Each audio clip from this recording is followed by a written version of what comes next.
So Germany and Japan got us up and running in Group E earlier, and now with that Spain-Costa Rica result, the group table looks like that. So a very encouraging start for Spain, a very emphatic victory, and they top the table. Really surprising, though, the earlier result, Germany beaten by Japan. And so, job well done by those Spanish players. I was surprised reading a lot of the previews to this game, Shay, that people were saying Spain were coming in under the radar, but surely they were always among one of the favourites. I don't think they're under the radar anymore after scoring 7 goals. I think they've, just looking at a bit of a stat pack there, over nearly 1,000 passes in the game. They just ran them off the pitch. I mean, the Costa Ricans are shell-shocked, I think, after the game. They'll be hard to pick them up after this. But I think Alan mentioned in the commentary, I think they set up wrong from the start. Yeah. You're playing against a Spanish team who are, as I mentioned with the stats, they're so good on the ball, pass, 1 touch, 2 touch. They move the ball so quickly around the pitch, and the Costa Ricans couldn't live with them. So it's a real hammering for them. But it's a fantastic day for Spain, of course. And we mentioned before the game, some of these young players, can they step up?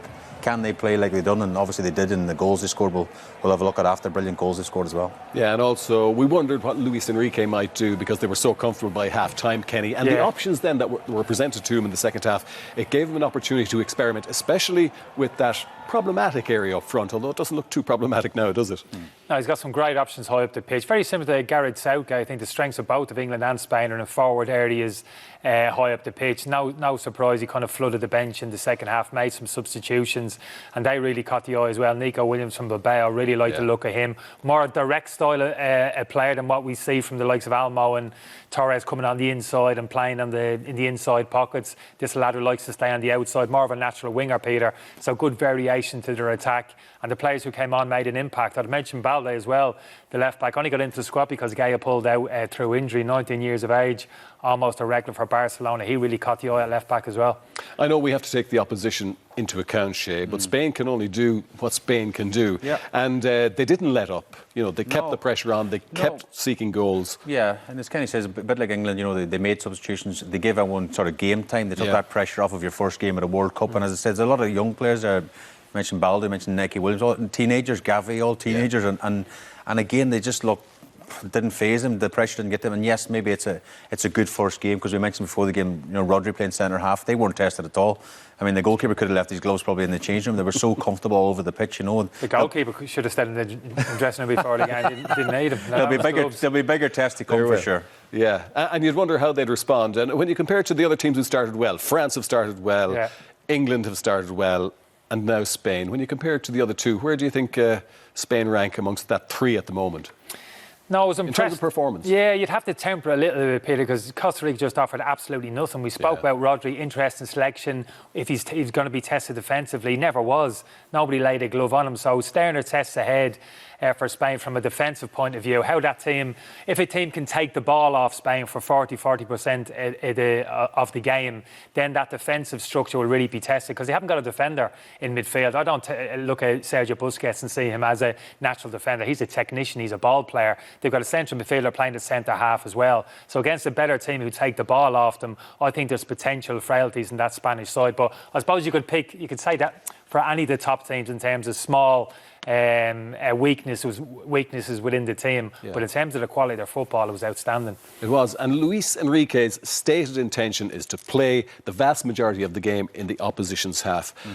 It's one thing stating that and trying to get it done, especially against better opposition, Shay. But is it possible, given the talents that they have at their disposal, to do it against better sides? I think it is. I think when you see the goals back, when you see the movement, the 1-touch, 2-touch football all over the pitch, and what maybe you would say, some people, English fans would say, Gareth Southgate isn't offensive enough, he isn't adventurous enough. I think Enrique is the opposite.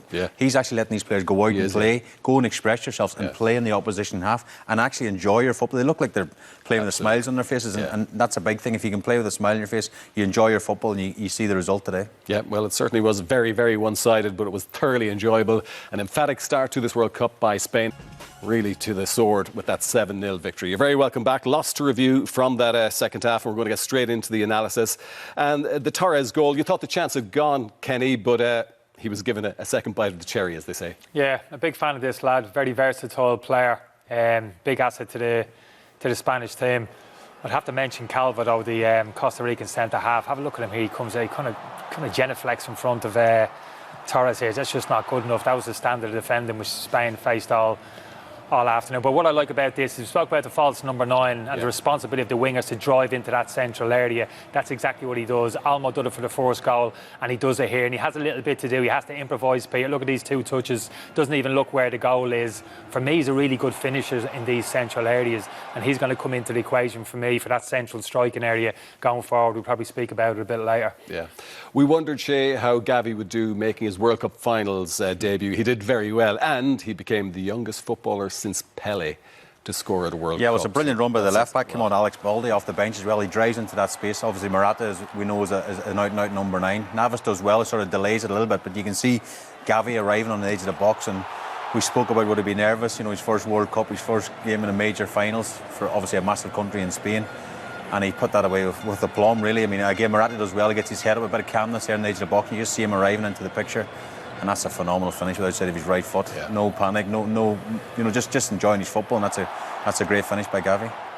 Yeah, I was going to say what a great prospect he is, but he's gone way past the point of prospect now, hasn't he, Kenny? Really superb performance. Oh, he is, yeah. Him and Pedri, amazing, playing beyond their years. Yeah. OK, we had 3 late goals then, and the substitutes getting involved, so further confidence for the whole squad. Yeah, I like this fella. I spoke about him before, Peter, like a natural winger. Doesn't want to come on the inside, happy to get his defender 1v1 and drive on the outside and put that ball, that corridor of uncertainty. Wouldn't be overly critical of Navas here, but this goal, it's all about the quality of the delivery. You don't see this too often in the modern game, hitting the ball line, just whipping it across that 6-yard box. Great to see. And Morata also came on during that second half, Shay. Now, if anybody sort of was going to be due a little bit of criticism in the second half, was Morata. He had a couple of unusual moments and a miss or two, but he did get on the mark as well. Yeah, I think he gets a lot of stick at home as well back in Spain. Yeah. You know, I don't think he's the fans' favourite, but Enrique likes him a lot. And again, we talk about number 9. He's an out-and-out number 9, the only one they probably have. But great link-up play with Olmo, and it's a fantastic finish by Morata. You know, he makes it look so easy. But the little one-touch, two-touch we talked about before, you know, the Spanish way of playing, should we say? Yeah. That layoff for him is absolutely brilliant from Olmo, and it's look at that one-touch finish. And again, Morata, as he says, a good striker. The goal never moves, doesn't look where the goal is, and you know, it's a brilliant finish from Morata. I think you think about him, Shay, he's not the easiest on the eye. He's not the most athletic in terms of his movement. Looks a little bit too clunky. You know, the other lads are quick and dynamic around him, but certainly in between the posts with the ball at his feet, he's as good as anybody. But again, from a confidence point of view, Peter, you know, the first game, he could have kept him off the bench, but it's a freedom. Getting them 3 goals first half, to put these players on. Yeah. And now he's scored again. And for the next game, for the bigger games coming up, obviously got Germany on Sunday, which is a massive game. Well, again, I mean, if Spain beat Germany, they could be out, you know, after the second game. It's a massive game Sunday. Yeah, it certainly is, because the confidence will be majorly boosted from this victory. But Kenny, what about that false 9 position that was occupied by Asensio today? Is he the best man for the job? I don't think he is. He had his audition today. I like him as well. Lovely footballer, very technical player. Just feel as if even with a false 9, you've got to be a good finisher when the chances arrive in that area. This is on his favourite left foot, real kind of scuff finish. And like I said, I know you've got a licence to kind of drift into different areas, but you will find yourself in these positions at times during the game. Again, a bit of a panic finish there. That wouldn't fill you with confidence. Again, off balance a little bit. Skies this one over the crossbar. This was his best moment of the game, of course. Made a really good contact with this. Shay spoke about Navas maybe doing a little bit better. So that'd be the one criticism from me. If when against the better teams, when he maybe only has one chance during the course of 90 minutes and you have to be clinical, I don't think he's Spain's most clinical finisher. For me, it's Ferran Torres. I've seen him play at Manchester City and Spain in that central striking position. I think he's Spain's best finisher in that central striking position. And then you argue about potentially Nico Williams and Ansu Fati coming into those wide areas. But it's a great position to be in for the Spanish manager. It is. They have an abundance of riches up front. And they're not bad as far as the goalkeeping position is concerned either, Shay, are they?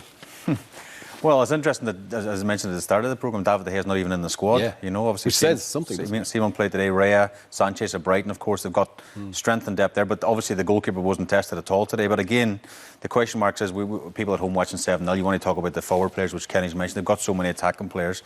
But defensively, I mean, we talk about Germany on Sunday. Yeah. There'll be a different game on Sunday. They will get tested at the back, and the question mark, will Rodri play centre half? And of course, the goalkeeper will be tested. Is he up to this level of playing World Cup football? We'll find that out as well. But the other worrying thing is when you look at all these different players, we mentioned the different goal scorers.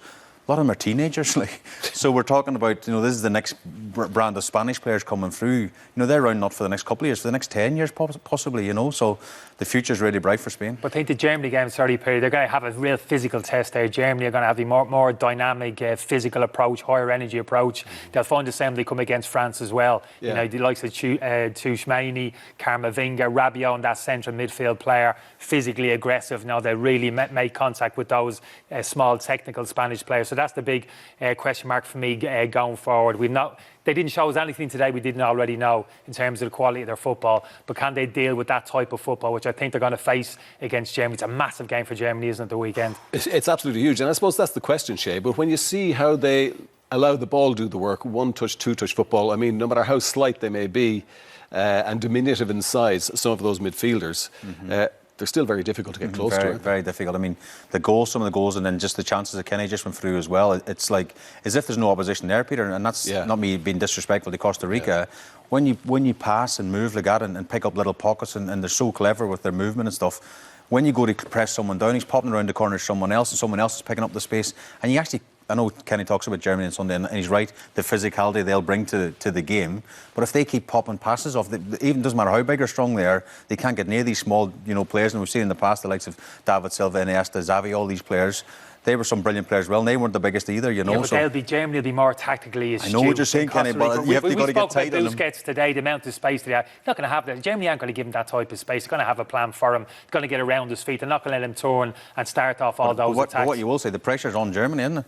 Spain could go in there not with a cigar on, but they'll be relaxed playing their own football. Germany have to get a result. OK, well, remember, it's been a very eventful day in Group E. Spain now sit on top, and they face Germany next, as we've been saying.